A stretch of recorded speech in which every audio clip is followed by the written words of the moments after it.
Hello, everyone, and welcome to the sixth episode of SAATH's podcast series. We're thrilled to welcome Saikat Chakrabarti. He was born in Fort Worth, Texas, to Bengali immigrant parents from India. He studied at Harvard University, where he earned a degree in computer science and co-founded a campus civic engagement group.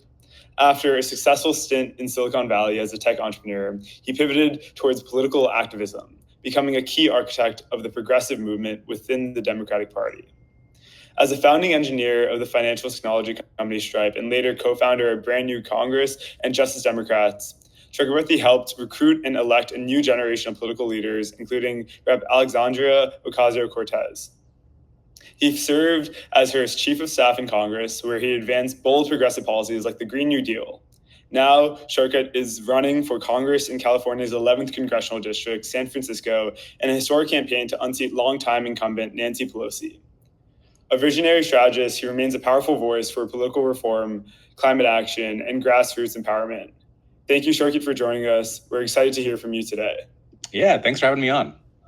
No, of course.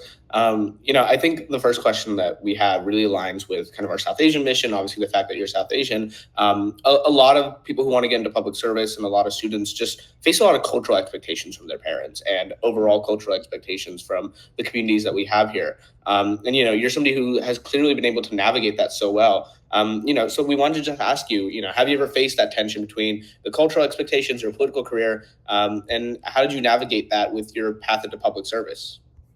Yeah, I will say I was really lucky to have South Asian parents who didn't put sort of the typical pressure to go into some traditional careers, right? I'd say the cultural expectations that were a challenge for me were more from a standpoint of kind of fear, right? Like my mom would sometimes just be scared of why are you going out into doing this political work where it's risky? Because my parents, just for context, they grew up in India, kind of post-partition India, right? And there was a lot of political violence back then. They grew up during the time of the Naxalite movement in West Bengal. And so to them, it's when they see the stuff with the rise of Trump, it's really clear to them that this could very easily devolve into real political violence here in the US. We're, just one step away from it. And so I don't know how much of that's cultural. I think it's informed by their cultural experience, but yeah, I've had to navigate that, and I've had to explain, why I'm doing this. At the end of the day, I think this is the same strategy I'd use for if it was some other issue culturally, right? I think some South Asian kids that I know, growing up, had this approach of kind of shutting off their parents from this other part of their life that they're trying to tackle. I think you guys know what I'm talking about, right? You kind of run away from your identity or from your family and kind of live these dual lives. And I think that works to an extent, but I really think the way to do this, the way to kind of feel whole doing it is you got to just try to bring your parents along, bring your family along. And maybe you're not going to always see eye to eye on everything, but at the end of the day, your family loves you, and you want to get them to a point where they're supporting what you're doing. Yeah, definitely. I think that idea of the dual expectations hits right on, it hits the nail on the head, right? For so many of us, where we're here and we're trying to participate in the political system and we run away from our South Asian identity, where in reality, I think that's our greatest strength, right? And that's what helped us that's what informed us to start SAATH and stuff like that. But it's something that I think all of us who have started to walk the path of public service or even get into it at any level, try to distance ourselves from at first. And then I think it just naturally brings ourselves back to it. I am curious though, for you all, I know you're supposed to ask me questions, but you're a younger generation. And when I was growing up, right, there was much less of a South Asian American identity, especially in politics and arts and Hollywood. And that's changed so much, right? There's so many South Asian Americans in politics now. There's so many doing kind of non-traditional careers. Has that helped you all, you think, to make the case to your parents to be all of these are careers that we can succeed in and that matter to us?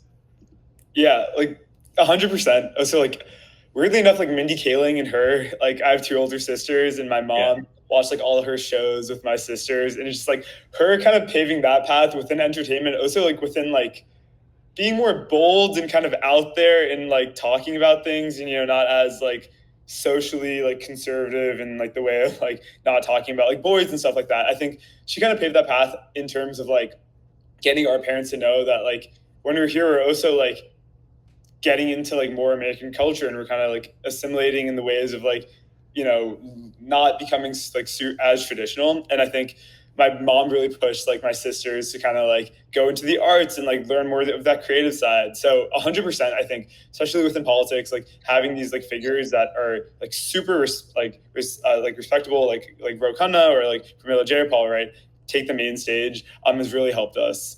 But Yeah. Yeah. I was just also going to say for me, go ahead.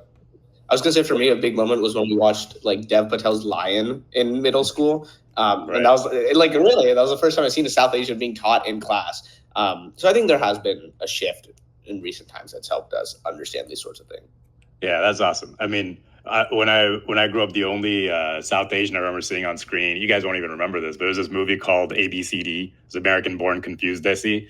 It was not a great movie, but it was still powerful. They'll be like, oh, look at that. You know, I can't believe I'm seeing a South Asian actor on screen, right? But sorry, it's your interview. I'll bring it back to you guys. No, that's so fair. I mean, also, not to mention like Zoran Mamdani, especially like I'm from New Jersey, like right next to New York.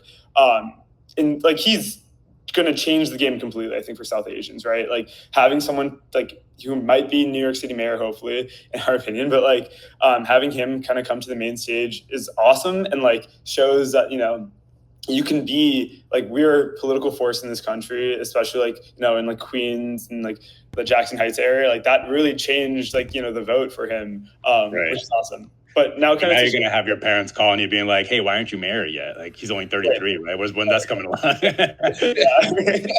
Yeah. He's raising the expectations a little too high for us, but we'll see. I don't think in any semblance will I ever become mayor of New York City on a great digital campaign, but I'll try. Well, awesome. Yeah. Now, kind of to shift more towards like more your candidacy and your run for Congress. So, you know, you worked as AOC's chief of staff, but are also running against one of the most powerful Democrats in the country. We'd love to know like why you think voters should care about getting things done, who care about getting things done to support you over your opponent, who has more legislative experience. Yeah, I mean, I'd say for a couple reasons. I think it's the kind of experience that matters. You know, like Nancy Pelosi, she's been in Congress for about 40 years. And when she first went into Congress, this was in 1987. So I was 1 year old when that happened. I'm about to turn 40. And I think it was a very different Republican Party. You know, you had a Republican Party that believed in democracy, believed in climate change even. I remember she and Newt Gingrich had this whole push in 2005 to work on climate change together. And that Republican Party, I think, is gone, you know. And I really think where we're at right now as a country is we're kind of at like the break of a new sort of political era. You know, the way I sort of think about like, there's a New Deal era starting with FDR through like the end of the 1970s. And during that era, even Republicans had to govern kind of as New Deal Republicans. Like Dwight Eisenhower, you know, had a 90% tax rate on the richest people. And then there was like this Reagan era that started in the 80s all the way to, I'd say, the Great Recession. And that, you know, in that era, Bill Clinton governed as kind of like a Reagan-style Democrat. And that whole political consensus has been falling apart since 2007, you know, 2008, since the Great Recession. And people have been voting for basically anybody pitching big economic change since then. You know, if that's Obama, Trump, even Biden kind of ran on big economic change. And so the project in front of us right now is not kind of keeping together the status quo and holding our caucus together, which is Nancy Pelosi's skill. You know, her skill is how do we kind of keep what we've got together?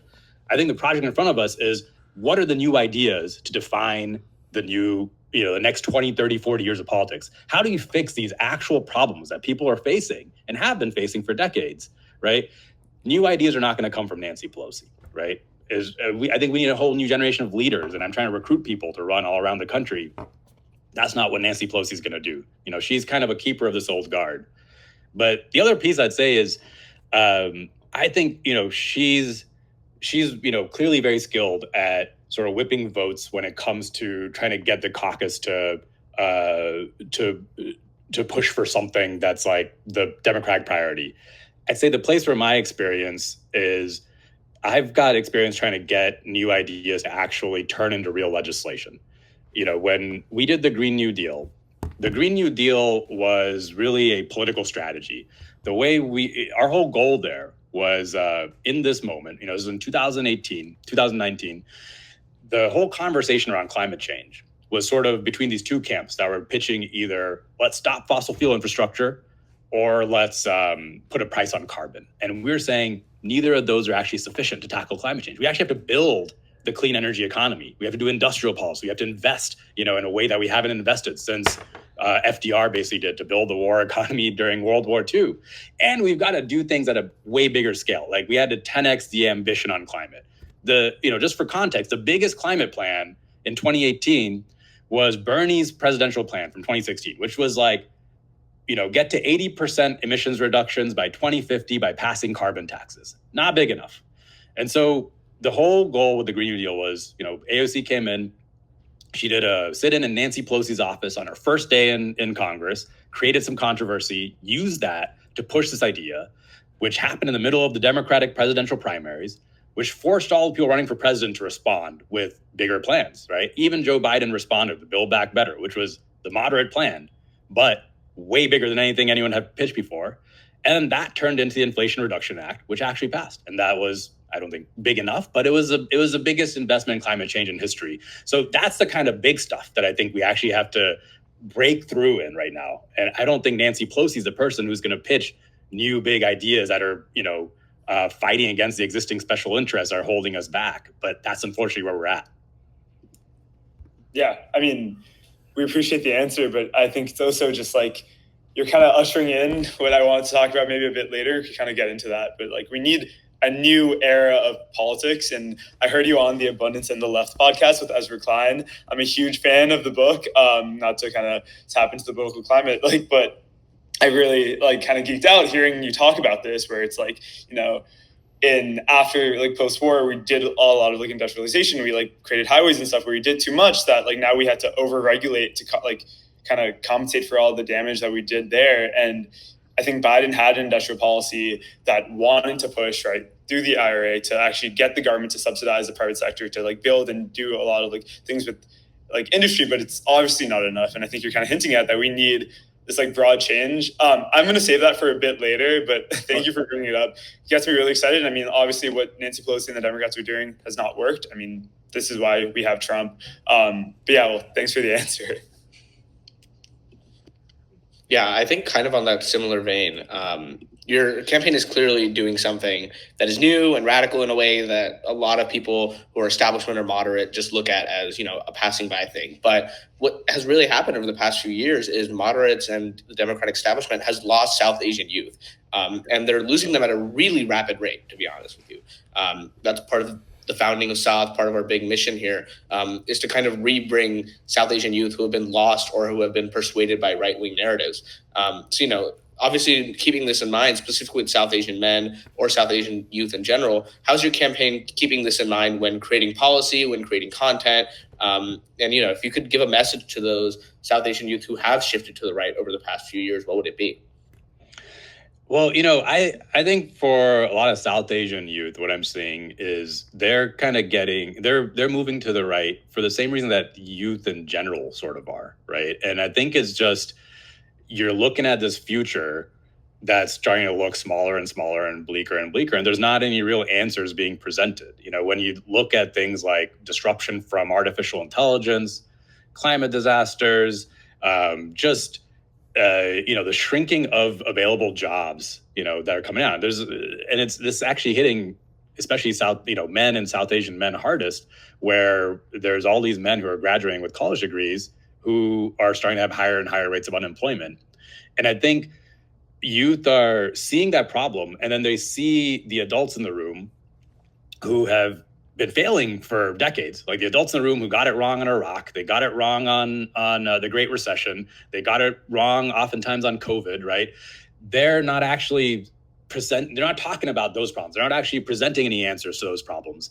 And instead they're fighting these random culture wars, and they're fighting they're talking about everything else, right?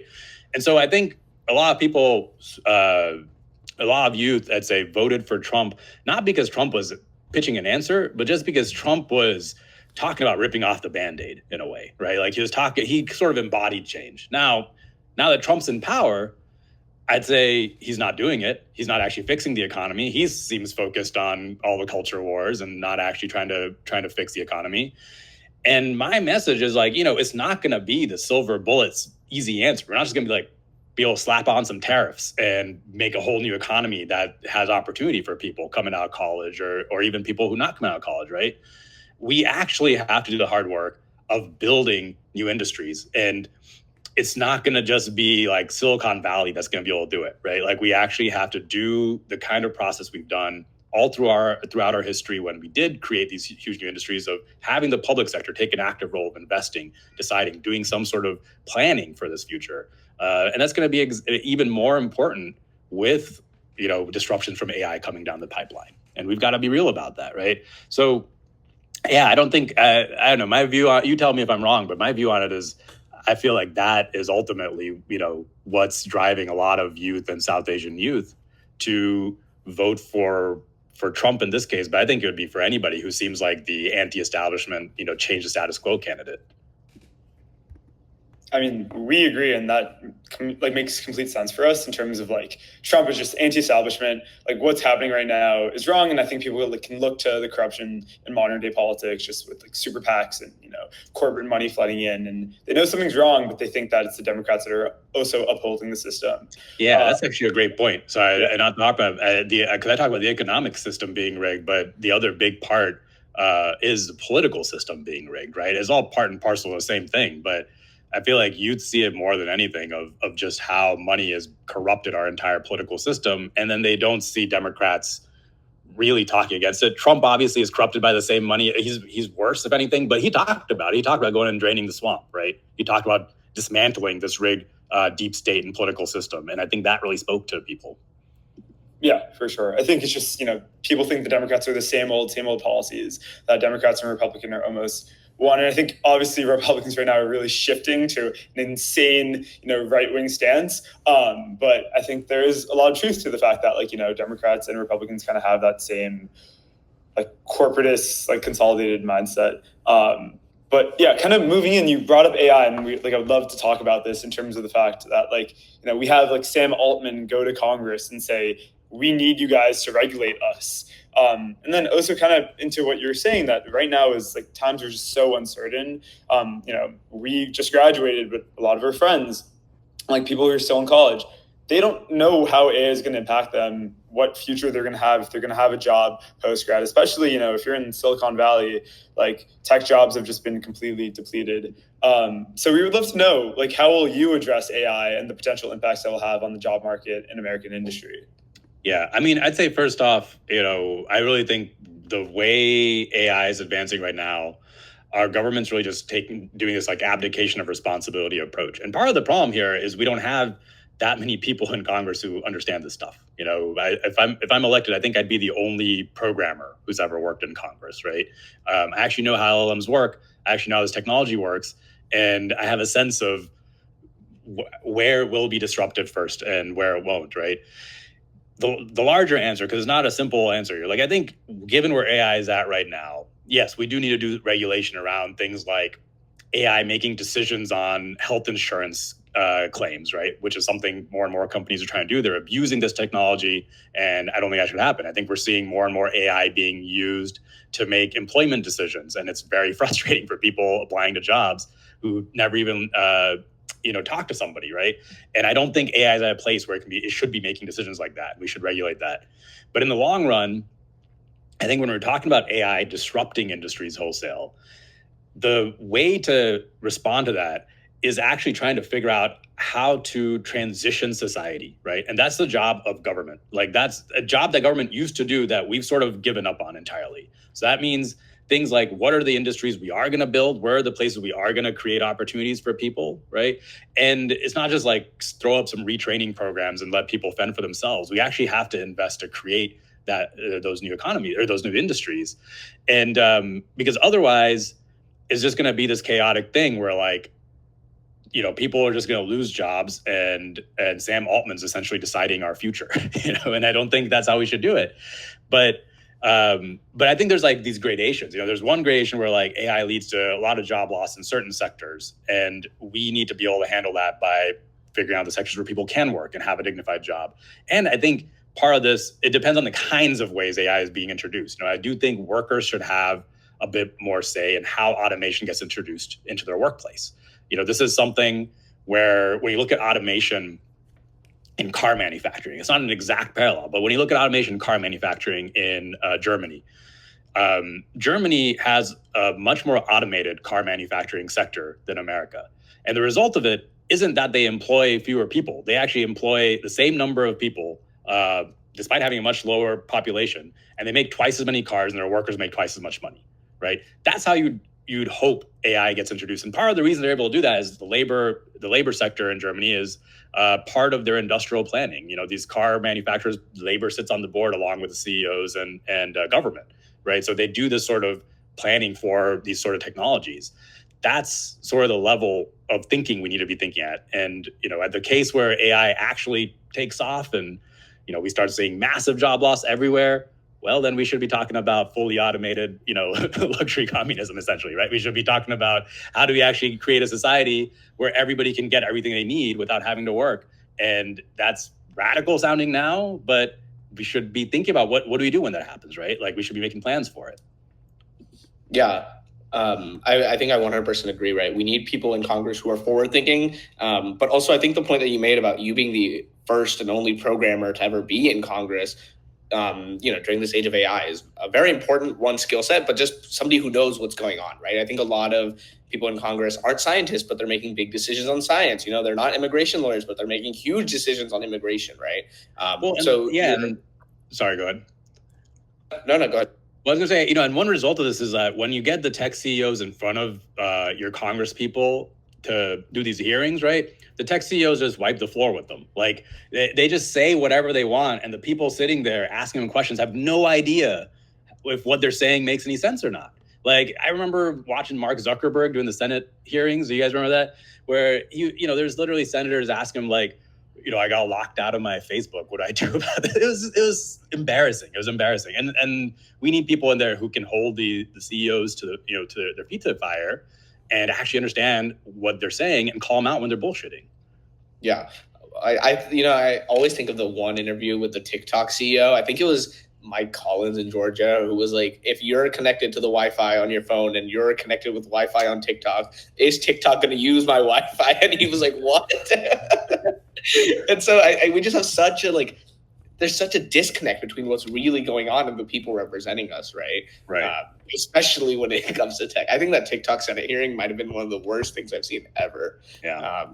But I think on that note of, you being in Congress and you having these perspectives, I think something that's scaring a lot of people, especially within the South Asian community, is ICE, right? Recently, I was coming back from a flight from India, and ICE agents had boarded our plane, and they had, passports out, and they checked everybody's passports before we were allowed to leave the plane, right? That's a scary thing to happen to anybody, and it's happening across this country with ICE agents. And so, we kind of wanted to ask you, how have you reacted, obviously, to Trump administration's actions when it comes to using ICE to detain people alongside, arresting lawmakers, activists, and so many others without due process and a trial? And what would you do in Congress in order to step up to this? Yeah, I think what is happening with ICE, because they're also abducting people off the streets here in San Francisco, often at the immigration courts. Undocumented people who are going to their court-appointed hearings, following the law, doing the thing that they're supposed to do, and ICE agents are there picking them up and deporting them on the spot. And the absurd thing about it is, these agents, they're often wearing masks. They've got no identification. They're in unmarked vans, right? They're indistinguishable from just random kidnappers off the street. And that's getting more and more normalized. And what I've been trying to emphasize about what's going on with ICE is it's not about immigration. I really do think this is Trump's way to create an unaccountable police force, right? He keeps trying to push the boundaries of what he can do with ICE. And every now and then the courts push back and he steps back a little bit. But ultimately, he's going after the most vulnerable people first as a way to build up a police power. And I think we have to be reacting to it as if it's that. We can't have this facade of thinking, oh, these are just, there's just like a few bad law enforcement officers in ICE. No, it's a system-wide thing, right? They're all acting like this. It's clearly coming from top down, and it's politically motivated. Like we've seen so many instances of U.S. citizens coming back, getting stopped at the border, not by ICE, but by Customs and Border Patrol, and being detained for, having said bad stuff about Trump on their social media or any sort of political views that the current government doesn't like. So I think that is, this is the most un-American thing, is complete lawlessness, right? Like he campaigned as his law and order president, and in reality, he's just creating chaos, and he's actually breaking the law. He's destroying our First Amendment rights. If I'm elected, especially in the first term, Trump's still going to be president. I think the way we have to oppose ICE is our elected officials need to actually physically go be present, right? We have to take a little bit of risk, because I think the only way, I'm not saying violently, right? I'm saying completely non-violently, but the only way we push back against this is we have to put the ball in their court to force them to try to escalate the situation and just bring attention to it, because that does seem to work. Karen Bass did this in LA recently. There was a bunch of ICE agents who were marching through a park there, and she showed up and she confronted them, and she called their manager, I don't know, their officer or whoever it was, and she got them to leave because she wouldn't leave until they did. And so then it forces them to have to respond in some way. So I think, especially in a Trump presidency, this is a larger point. Legislators need to see our roles as not just people who write laws. We are organizers of civil society. There's power in our presence, and we actually have to take on this role of being real leaders that are out there, calling out the abuses that are going on and putting ourselves at slight risk. And I'd still say much less risk than the actual people being abducted at the end of the day, right? But putting ourselves at risk and opposing them up front. Yeah, we agree, and we appreciate that you're willing to go to those extents, because, it is up to elected leaders, because, like, you guys are the ones in power. You guys are the ones who have the ability to create this change. Like, go there and, like, call out their wrongdoing, because when everyday citizens do it, like, there you see the videos from LA, the police brutality is insane. But kind of on that note, I think, and I'm sure you're very well aware of this, there's a very skewed perception of San Francisco for, different Americans, as in, like, how people perceive San Francisco, at least. Even, like, in New York, I, like, talk to people like, oh, San Francisco, like, it's dangerous, it's crime-ridden, like, the city's, like, on a downfall. And so I have a few buddies over there interning right now, and they love it. So I don't have that perception at all. But I think the point I'm trying to make, though, is I think a lot of rural Americans, the middle Americans that, in my opinion, I think, like, Obama just kind of treated them as, like, flyover states, and, Nancy Pelosi, I think, does too, where they're not really, like, speaking to them. And I think Ro Khanna has kind of tried to change that. But, like, on the topic of ICE, right, like, when you kind of see what's going on, if you're from, like, Oklahoma and you see what's going on in San Francisco, you're not going to really understand the presence of ICE unless ICE is in your town. Mm-hmm. And, at some point, ICE will come to those areas, and they already kind of have, but not to the same extent as, like, an LA situation or what's happening in San Francisco. But what I'm trying to ask, though, is I'd love to know how you would fight against that divergence between, like, rural America and then, the West Coast and East Coast elites. Like, what policies would you push, maybe in terms of, like, industrialization, that will get rural Americans who kind of feel like they're being heard by the Democrats, especially, a Democrat from San Francisco? Like, what would you do to fight against that divergence? Yeah, it's a good point. And first off, yeah, I do feel the need to defend my city because it is an amazing city. There's a reason. I often talk about this, and this might not be the thing that rural Americans want to hear, but I actually think, San Francisco, the reason I came out is, we're like this innovative entrepreneurial city that has this ideal of being fair and just, and we accept anyone that comes. With this real melting pot. I think it's like the most American city. I think this is like the ideal of what America's supposed to be. And if you live here, it's amazing. There's a reason why it's so unaffordable, because everybody wants to live here. We have our problems, and I think a lot of them root from the unaffordability in the city. But yeah, it bugs me to no end when I see national news painting San Francisco as this, like, hellscape, when I'm just like, come on, you would much rather be here than me over there. But when you talk about, rural America and ICE, like, this is the thing where I think the ICE raids are being political, because they were they've started concentrating them in blue states, I think, to create this divide.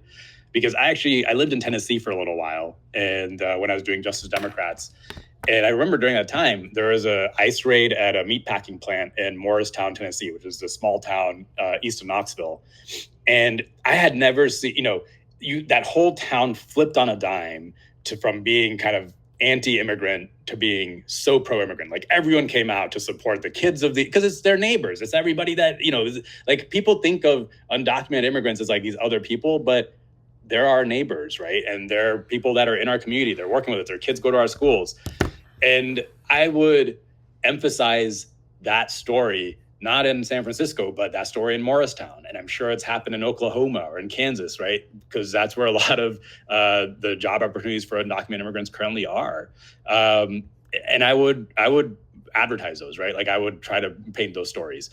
But when it comes to the larger vision, right? Like how do we actually bring the country together?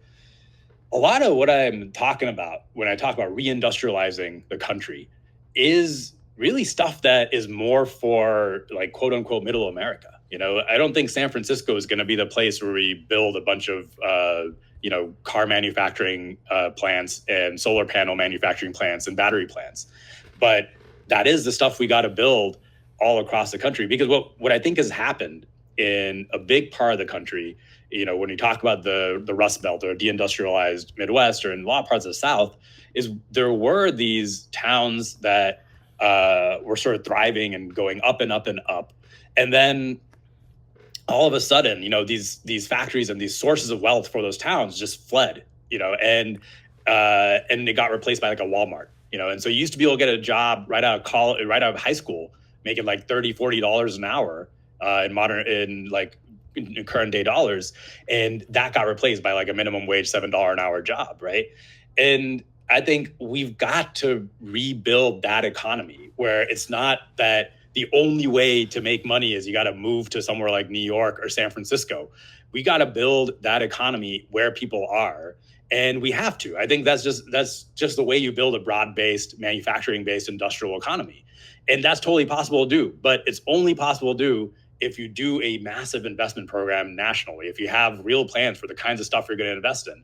It's not going to happen through just giving tax cuts to billionaires and hoping they'll, invest in, they don't, why would they do it, right? It makes no sense. It's like these 30-year plans that no, single private holder of private capital is going to be able to accomplish. But yeah, I think part of it is talking about that. But then part of it is, I think, also going to those places and making the case so that I think what Ro Khanna is doing is great. I do love that he goes to all these places and he makes the case. And I think it's about building trust and trying to show that, those of us living in San Francisco, those of you living somewhere else, it's not so different, right? We actually all want the same stuff. My fate is tied to your fate. We can't be separate.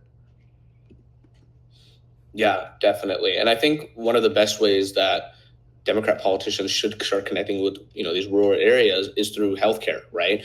Especially because the big, beautiful bill, you see so many rural hospitals get big budget cuts. Here in Georgia, I can drive 30, 40 minutes away from my house one way and I'll hit a big metropolitan area. And if I go north, I'll start seeing Trump Confederate flags, but no hospitals, right? And that's a real problem for those people who live in North Georgia mountains, in Tennessee, like you said, in Oklahoma and all these places. Access to healthcare in America is already such a hard thing. We're a country in which millions are forced to pay this outrageous amount of money to afford basic healthcare. Having a child costs so much money. Just taking a ride in an ambulance. People prefer to Uber nowadays because it's so much cheaper, right? We have this broken healthcare system.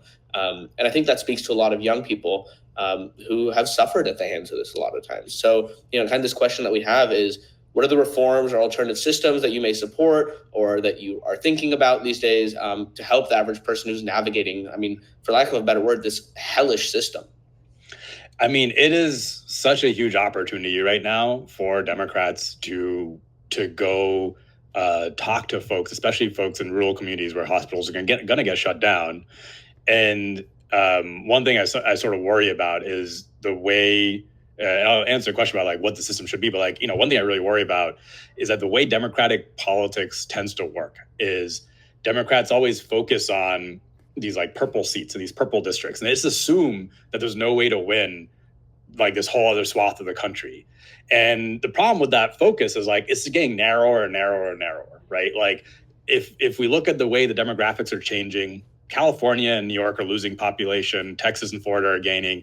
Like we're not going to be able to actually win elections if all we do is focus on these sliver of swing seats. What we need to be doing is going to places that might have voted for Trump plus 30, but they're going to lose their hospital and make the case, right? Actually talk about what's happening. And I think this is a huge difference between how Democrats and Republicans operate. Like you saw Trump doing rallies in the Bronx, rallies in New Mexico, places that he's not going to lose or he's not going to win, but he's kind of setting up the ground for trying to do something long term.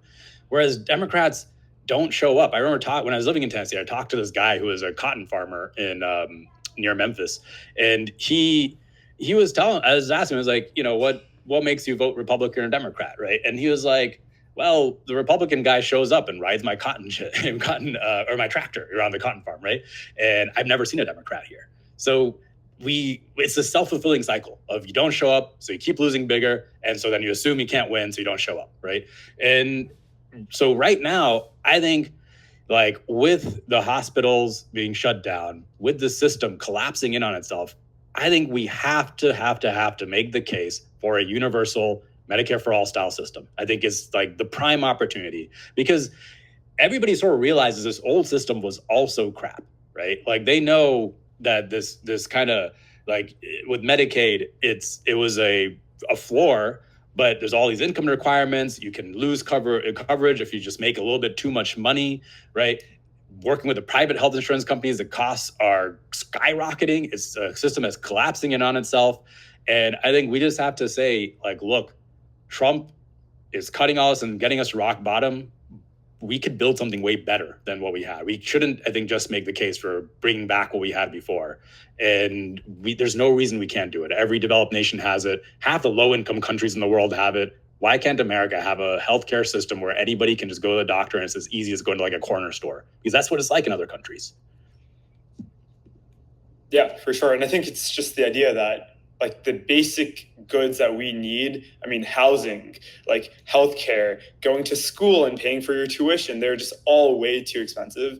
And I think Trump, in the worst way possible, laid the groundwork of making a profound pitch to people who are Republican right now that, hey, the system's broken. Trump's only making it worse. And we're coming in, and I think Democrats have too often just thought about like subsidizing healthcare instead of actually providing it and providing that like infrastructure and making the massive changes we need to, by getting Medicare for all, by changing how we like they give a supply of housing. It's kind of ushering this like question about housing, especially, I brought up San Francisco and housing is a massive issue where the cost of building a house and, building public housing in San Francisco is sky high. And in terms of, I think the issues are probably, lots of regulations and a lot of red tape, but also some amount of like corporate consolidation. And I know at least in LA, BlackRock owns a bunch of real estate and that's like artificially raising the cost of rent. And so my question is that especially in San Francisco, housing affordability has become such an issue, especially for young people who want to move there, start a new life. They get a new job and like most of their income is just going right towards paying for rent. What do you think is the best way to alleviate this crisis? Yeah, I mean, there's no single answer, right? I think in San Francisco specifically, the cost of construction, the red tape is a big problem. Like it takes forever to build anything here. Even building fully affordable units of housing, it costs like $1 million a unit, and that's just not sustainable to make it affordable. So I think part of this is realizing we actually need cities all across the country to be building more. Because in San Francisco, it's a San Francisco problem, but it's also a regional problem. People work all over the Bay, and every city in the Bay, it's hard to build housing. And so we actually have to get the federal government, I believe, to try to push cities and states to make actual housing plans, to commit to streamlining how quickly you build the housing in order to get federal grants. This is the same way we do highway construction. You have local control over construction, but you have federal money tied to get cities and states to adopt the rules, across the country. And that's how we need to approach housing as infrastructure, essentially, right? Like it is infrastructure. It's an essential piece of infrastructure for people to live here.